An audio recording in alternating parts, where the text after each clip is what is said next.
Bonjour à tous, merci de nous rejoindre pour cette nouvelle vidéo. On profite de la venue en Alsace de Luc Giordano pour un stage d'équitation qu'il donne chez nous. Et on va prendre un peu de son temps pour vous parler d'un sujet que moi je trouve essentiel sur un outil qui est ultra essentiel dans l'équitation western et l'équitation en général, le mors. Donc j'ai listé tout un tas de questions que me posent souvent les gens au magasin avant de faire un achat.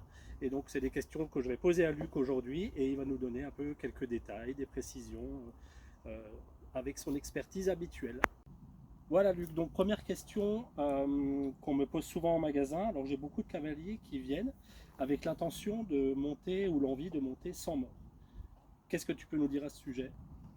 Alors c'est tout à fait légitime d'avoir envie de monter sans mort, c'est très dans l'air du temps. La première chose à dire, c'est que monter avec un mort adapté sur un cheval éduqué pour ce mort-là et avec un cavalier qui sait s'en servir ou qui est encadré pour s'en servir, ne posera jamais aucun problème sur l'éducation du cheval ou sur son intégrité physique. Toutefois, si on veut monter sans mort, en équitation western, on a deux options. On a tout d'abord le side pull, donc un système dans Azur, hein, c'est le mot qu'on utilise la plupart du temps pendant à embouchure, quelque chose qui est autour du nez.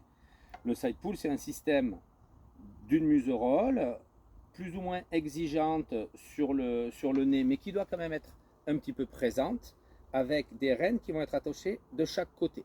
Et donc on va pouvoir, un petit peu comme sur un mort de filet, travailler sur une reine d'ouverture ou directe droite, gauche, ou sur deux rênes directes. Et à la base, c'est réellement un système de débourrage. La limite du side pull, ça va être quand on va commencer à travailler dans le CD. Quand on a un cheval qui dépasse le cadre de marcher, trotter, galoper, tourner, et qu'on commence à vouloir avoir du CD, donc ramener le chanfrein près de la verticale. Mais là, on commence à être limité avec le side pull parce qu'on se trouve juste à tirer sur le chanfrein et il n'y a plus trop de progression possible. Pour le cheval, il va falloir passer à quelque chose d'autre. À la base, le side pull a été développé pour être suivi d'un mort de filet. On remplace les contacts latéraux et longitudinaux sur le nez par des contacts sur un petit mort de filet comme celui-ci. Voilà. L'autre alternative, beaucoup plus traditionnelle, qui nous vient de l'Espagne, hein, comme tout le monde le sait un petit peu maintenant, c'est le bozal ou haka-mort western. Sur le bozal, les rênes seront attachées en dessous. Donc on va avoir un mouvement du bozal qui va être dans toutes les directions possibles. On va pouvoir travailler comme ça, mais aussi comme ça et comme ça. Je le mets aussi dans ce sens-là.